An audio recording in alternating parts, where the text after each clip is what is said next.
Rocket बनाउन सजिलो छ, रकेट बनाउने प्रविधि छ, टेक्नोलोजी छ, तर बाँदरलाई चाहिँ भगाउने यहाँ टेक्नोलोजी संसारभरि मैले खोजेकै हो, छँदै छैन।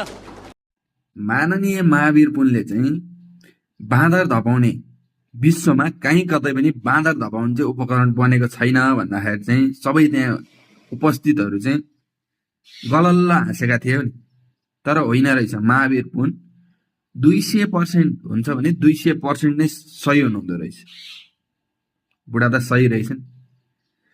यदि बाँदर धपाउने उपकरण चाहिँ विश्वमा कहीँ कतै बनिदिएको भएदेखि नेपालको राजधानी काठमाडौँको एउटा कुनामा रहेको सदनभित्र त्यतिका विधि बाँदरहरू चटक गरेर चाहिँ जनताका पसिनामाथि खेलवाड गरेर चाहिँ चटक गरेर बसिरहँदाखेरि ती बाँदरहरू धपाउन सक्ने यन्त्र थिए भनेदेखि त्यहाँभित्र रहेका बाँदरहरू धपाइन्थे होला।